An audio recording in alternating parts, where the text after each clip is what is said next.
Okay, everyone, welcome. My name is Jody Fassell. I am one of the Academic Instructional Support Specialists with eCampus. Thank you for joining us today on Thursday, January 19th for the Customizing Your Course webinar. Bob Staples, our new Academic Instructional Support Specialist, will be joining us and hosting the webinar today. If I could just ask if anyone happens to be calling in, or if you are using your headset and have a microphone, if you would not mind muting that so that we don't hear background ambient noise while Bob is presenting. Thank you. Also, if you would like to ask a question, you are more than welcome to raise your hand and go ahead and jump into the conversation, or add a question to the chat box and I can answer while Bob is narrating. Okay, and without further ado, Bob, if you would like to go ahead and get us started. Thank you. Thank you, Jody. Also, by the way, the hand tool is right below. You see me raising my hand here, so feel free to use that hand tool. Also, please, I encourage you to ask questions in the chat box at the bottom. Jody could be answering questions while I'm talking about something, and that's a good use of our time together today. Let's begin our presentation on customizing your course. The whole thing is about, down in a nutshell, we want to be able to have the framework of the course presented to the student, but we want to customize it for that instructor.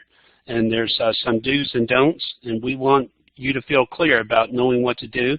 I'll also try to share some of my personal experience and things that I have done that may prod your thinking, and things that you may want to try as well. So here we go. This presentation will give you some ideas, and you may want to explore some of these, but after you do some exploration, the next time you teach a course, you're going to feel a lot more comfortable about this. So again, keep that in mind. All right. So the things that we want to talk about is to try to be consistent. And this is important for the online learner because they are using this course, and their learning is tied to a level of consistency. And they're looking for someone to be consistent, and that is you in the platform. The schedule and the preparation that went into before the class opened up is really part of the keys to success. And if you felt you were rushed a little bit, you know, we all apologize, and we know we want to do better next time, but you will do better next time, and that'll be better for your students. Obviously, we want our guidelines and our expectations to be clear, and that will be better the next time you teach it, because you'll understand what the syllabus was saying as compared to how the lesson presentations were made and how you did participate and had students work in the discussion. So it's all pieces of a puzzle. And we do what I call beyond the basic text. There is a framework in the course, and it's very important for the framework to be in place. Someone compared it to you have an apartment, there's furniture in the apartment, you can move it around, but please don't take the furniture out and replace it with a new set of furniture. And multimedia is very important. I have some exciting things I'd like to share with you about that. And then there's some resources if you want to take a look and explore when you have a moment. That would be great. So that's what we want to talk about for a few minutes today. All right. So obviously on the eCore, we want core curriculum, similar experience across students, location, institutions, and that's already done. A lot of work has been done. And so you'll see that similarity in the content, and that's a good thing. The navigation is very important. By the way, when you are in one of the lesson tests, there's arrows on the upper right-hand side. Let's see if I could get a little pointer for you. Right here. There's arrows on that particular portion of a HTML frame, and you could just click that instead of having to go back to the content and navigate through a series of tasks in a content tab or a lesson. That's really important. All right, so we talked about the general course template, the advanced organizer, very important. Some of these ideas go back to learning focused schools, graphic organizers, that sort of thing, but really it's just good best practices in education. And I think a good job has been done with the lesson organizer. And I do believe that the students use that a lot and benefit from that. And then even in math, our content and our readings, what I tell my students to do is just, go in order. And there's a checklist in the bottom, and there's a quiz that they have to take. Normally, the order does make sense. And obviously some activities related to the student. Now, they could be activities within a lesson, or, as I'll share later, I have several videos and handouts and so forth that I use with my class. And what I do, instead of sort of messing with the content, I'll just add it to the discussions that are related to each lesson, and the students understand and enjoy looking at that. I'll say more about that later. So this bottom idea is called enhancing the standard content. And basically, a good teacher does this all at a time. 5 professors have to teach an English 1101 class. They're not going to approach the content exactly the same. We all know that. And that's important because the student connects with the professor. The student connects with the instructor. And, we all know this, that teaching is a personal experience as well as it a content and a knowledge experience. And so, that goes without saying, but we want to be able to remind ourselves of that in enhancing the standard content. We want to talk for a moment about the course schedule, and then when I get done here, we may want to take a couple questions before we move to the next slide. So the idea of establishing a routine, the way I do that with my students is I lay out that calendar very, very carefully, and the students have a routine that involves going through the lesson task, doing the discussion, taking the quiz, and that cycle repeats. Once a week on Mondays in my office hours, I do a report to the class, and it's a 15-minute jam-packed video where I share student progress, how they did on the quiz, what are the toughest quiz questions. I'll actually do a couple questions there, obviously after the quiz has closed. I give them a what's up ahead, and I give them some reminders and encouragement at the end. You may not realize how important that these little things are, but I remember a military wife that told me your encouragement at the end in those little videos made all of the difference for her in keeping in the class and keeping motivated. So your efforts in connecting and video help and audio help are really very valuable to your students, and that's a great way to enhance your course. All right. Now I want to make a comment about flexible schedule. What I do is after about the 3rd or 4th lesson, I ask my students in the discussion post, how do you work the course? And they understand what I mean by that. How do I work a lesson? And it's very interesting to hear. People will say it different ways, but it's how they achieve what they need to do regarding their schedule. And it's fascinating listening to each one, and you'd be very encouraged what a lot of students are willing to do to be successful in your particular course. Let's look at the next item. Highly visible deadlines in the content and tools.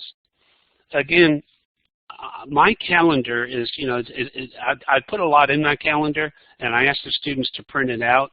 And I have to say the students really do appreciate that, and setting some deadlines is very, very important. You could do it in the calendar. You could do it in the setting up your quiz dates in the assessment tab. And that's very important because it is populated into the home page for the student, so they could see, not the home page, but the course home page for the student, so they see those dates on the calendar, and students need that. Obviously, some clear guidelines and expectations are very important, and you can personalize that for your course. And we encourage you to personalize it. It's a really great way to engage your student. All right, so we got a little bit ways into talking about personalizing your class or customizing it. What questions or comments were brought to your mind up to this point in time?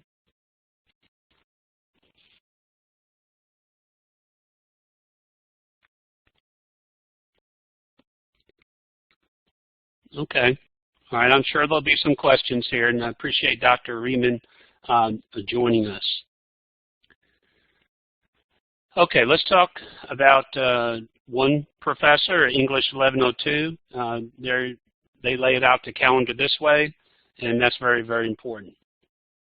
That's very helpful. You may do it different. One of my favorite tools is the announcements. It wasn't when I started because I felt overwhelmed as a faculty member and trying to get all my content out. But I have found this announcement tool to be very beneficial, and it's good for short things you want to get to your students and short reminders. Here's one about news. Here's one about reminding people about their proctored final exam. So this is a combination of the design team and you working together to provide this. And it's very easy to do. All you have to do is on your home page, click on New Announcement, and you could put a lot of different things in there. One thing I did, and I'm going to talk math, is I made a series of videos on understanding how to use the calculator, the TI-84 graphing calculator, and I put that right there for the students. And it didn't take too long for me to do, and if they clicked the picture, they got to my playlist of 3 videos. And I want you to know, I already have students telling me, thank you so much for doing that. I bought this $120 calculator, and now I feel like I know what I'm doing with it. So it's small things like that that you want to get out to the student, and you could adjust the dates and so forth. Task lists are important. Reminding people about the date restrictions, I think that's important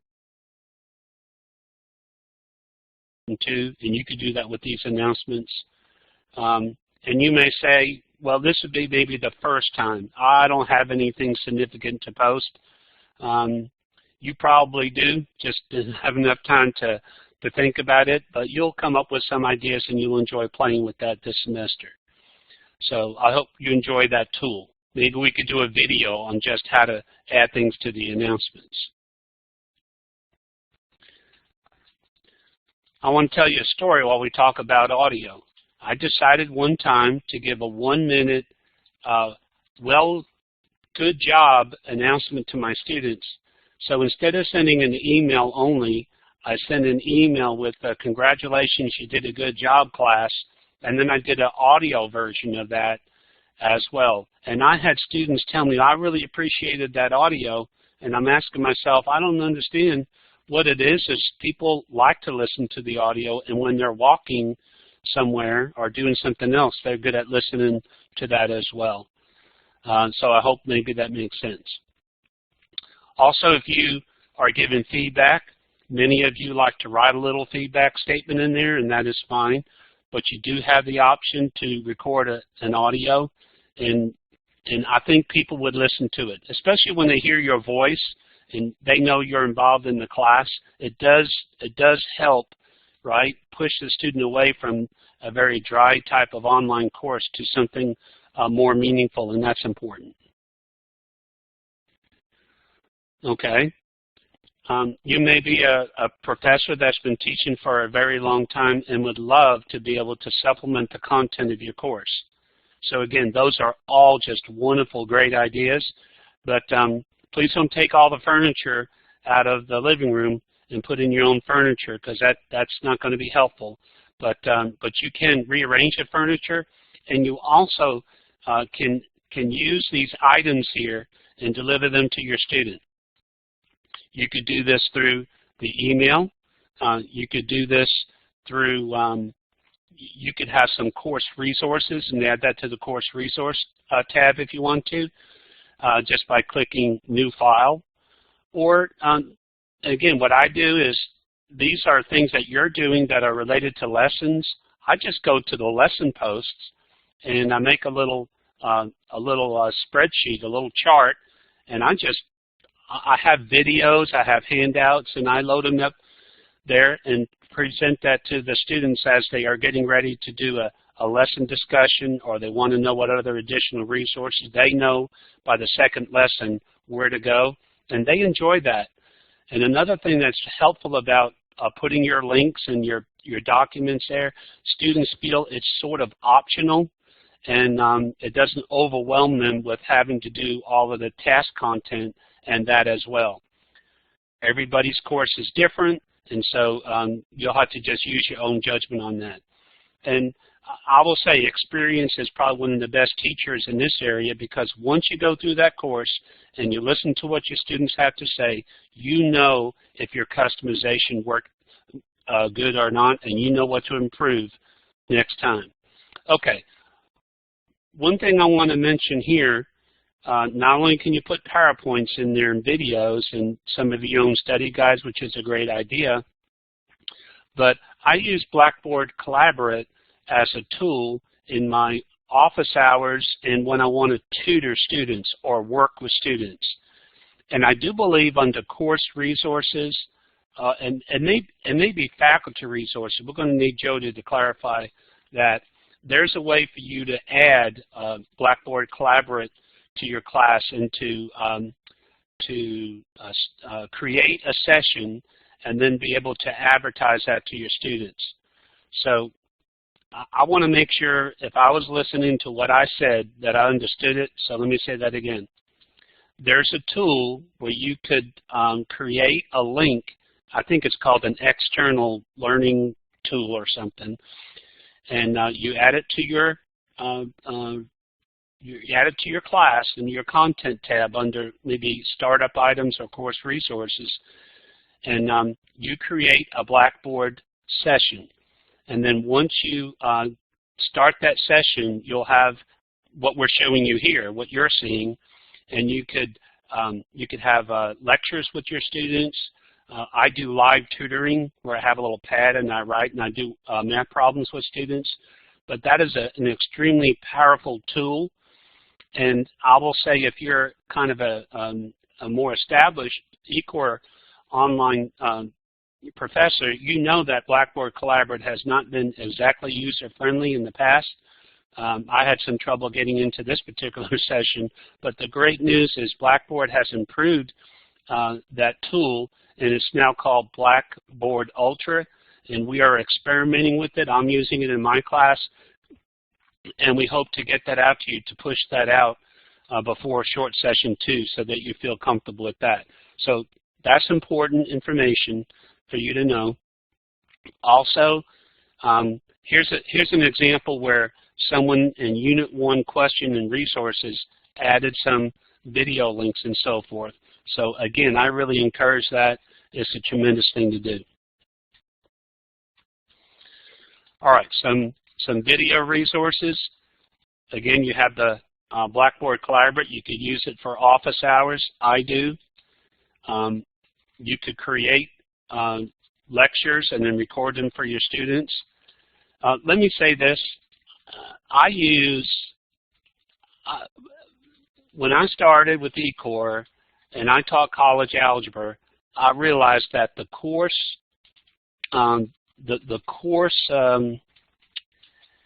framework was great, but my students needed more to understand more. So I went to this Screencast-O-Matic, and this is .com, okay?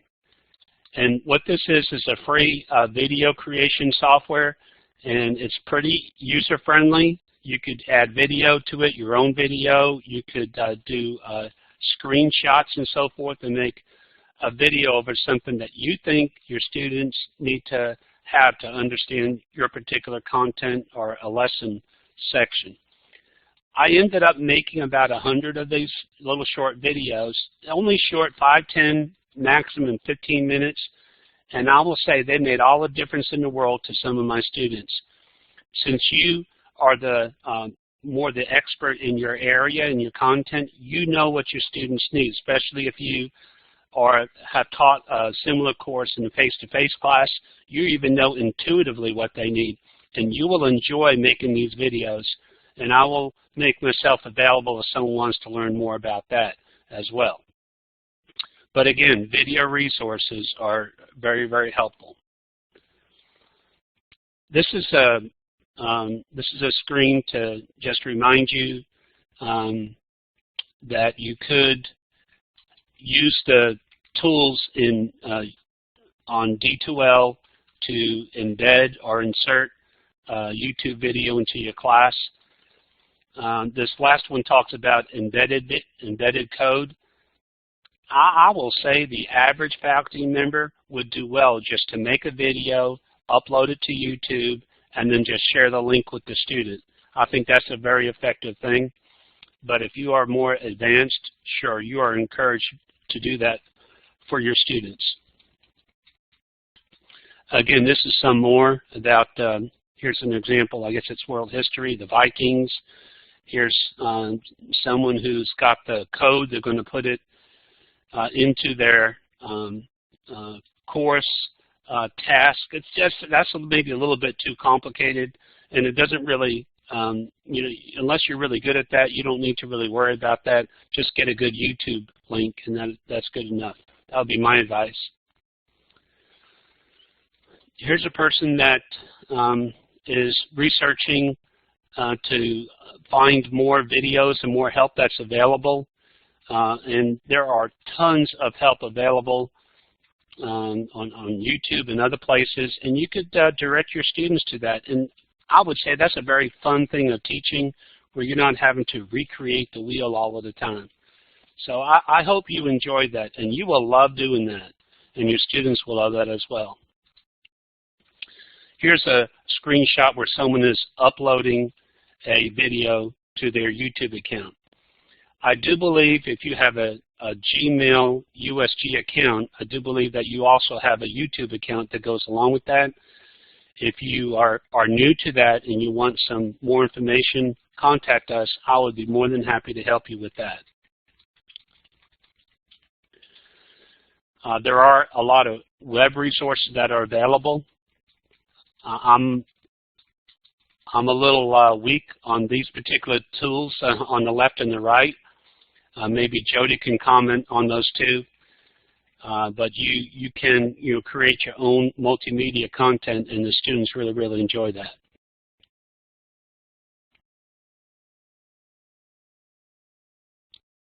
Sorry, Bob, I didn't know if you were wanting me to share anything right then. I haven't personally used them, but obviously faculty are willing to explore whatever they like and what works. If either of these or anything else appeal to you and look interesting, we can either ourselves research this and find for you, just simply because the two of us have not used these, but we can also go to one of our instructional designers that might be better versed at that for you. Great, thank you very much, Jody. Again, on this particular screen, where this is just a reminder, there are a lot of web resources that are available to you, and that's helpful as well. Before I move on to the final couple slides, I'd like to mention something about teaching the class and including video and other resources. You will have some students that will love to explore looking at 50 to 100 videos to know more about a topic.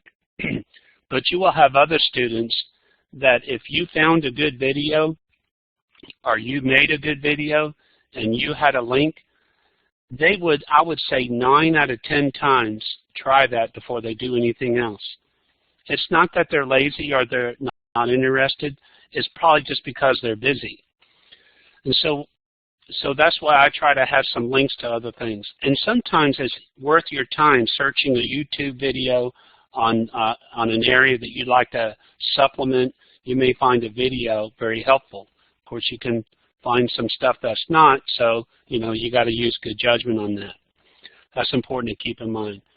And another piece of advice that I would give is in your community discussion group, I'm planning on this time, because I've had several students say, I found a great video on such and such. I found a great video on such and such. I want them to post at least the link or the name of that video where other students can go to it, and it's optional, but they will enjoy sharing with other people, because some of you students really do enjoy learning your content and want to share with other people, and that's really a good idea, a good suggestion to think about. Okay, while we're talking about customizing your course, there's a chance, maybe a small chance, but we could be wrong about some content, and we would respectfully ask you to let us know. Probably the most effective way for us to document your request so that we can get it to the right person at the right time would be to use this change request form that you will see. I'm trying to remember where this is at. Is this in SEEDS or is it in their faculty resources? Jody, do you know? It is in SEEDS. There is that option for both faculty and students. So we don't see it as often with students as we might with faculty, but we do see it with both as well. And we will generally get to that within the very same day and have that fixed. But by all means, if you see something, go ahead and fill this out, because we will want to change it, particularly if it's something absolutely pressing. We will want to get it fixed in the prototype, but also in all of the live classes that are currently going. Great, that's an outstanding thought. And yes, if it's something blaring, we want to take care of that right away. We know that the students and their needs will change over time, but our content needs to be adjusted and updated to be effective, and that's really important. Last slide, okay. There are outstanding people that work in the eCore team, and I'm not saying that to give them a big head, but these folks are all involved in helping you to meet the needs of your students so that they could be successful and complete their programs of study. It's really a wonderful, great experience and a growing experience. So Ms. Talley, you know, she's kind of the director, if you would, of a lot of the information. Jody has been working as a curriculum and instruction specialist supporting the faculty and very, very diligent, and I have joined her to assist her. Wesley is more over the design team in that sort of situation. Michael Harris is, I would call him a senior design. Same thing with Trey Gripper.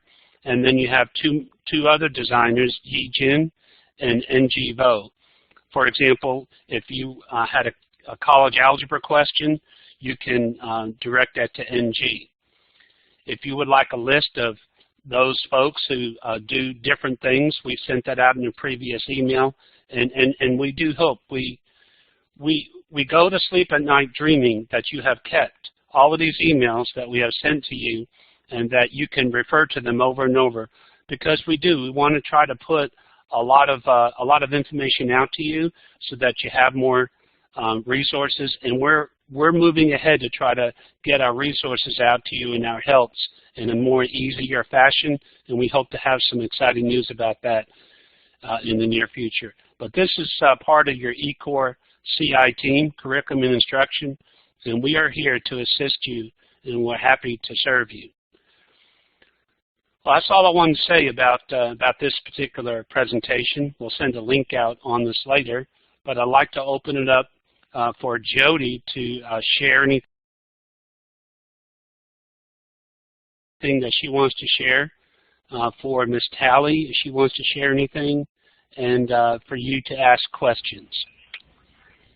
Really quickly, while any of you might be interested in asking questions, I do see, thank you, Dr. Ryman, and if I could share really quickly, 1 second, the question that he has in the chat box. I wanted to point out really quickly, you might have noticed some differences in the CI team. It has grown so much that there has been some restructuring.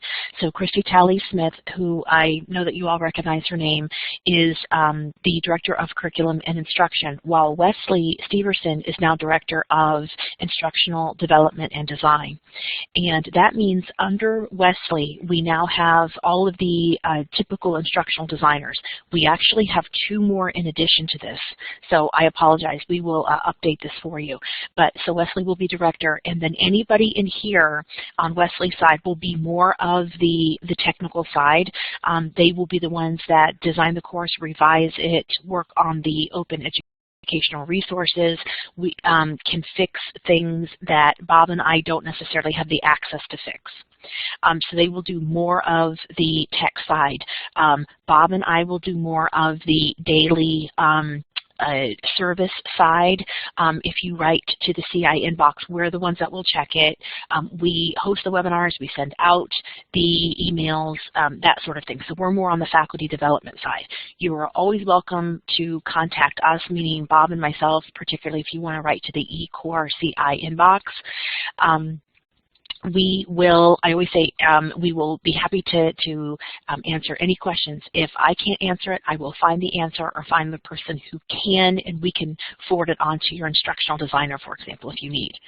I also wanted to point out that Dr. Ryman brought up an excellent point that is also very much part of a legal issue.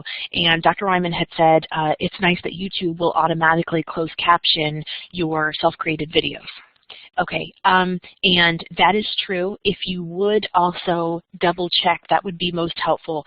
I know that you are aware of this, but we also must comply with ADA requirements. And so anything that we do offer must be closed captioned, even if, and I completely understand if there's any frustration here, but even if you feel like, but I'm just offering this as an additional piece of tutoring, advice, help, whatever the case might be, it is required that it be closed captioned. So not only is that a nice feature that YouTube has, but it is actually quite essential as well. So thank you, Dr. Ryman, for bringing that up. I'm finished with what I wanted to kind of add. Does anyone have any more questions?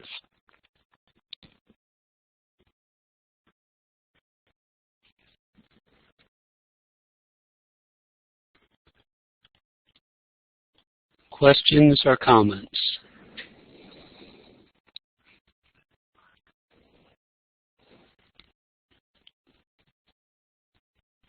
Okay, well, without further ado, thank you all of you for attending. We will be sending out, as Bob said, the link to this recording. Please don't panic if it does not come immediately. We have to wait for the recording to convert to MP3 and MP4 as well. So it could end up being tomorrow morning. But thank you everyone who was able to attend live. And we will, of course, be sending out some information either later today or tomorrow morning. And we will also host our SEEDS webinar tomorrow morning as well. So we look forward to that. Thank you everyone for attending, and please, as always, contact us as you need with any questions.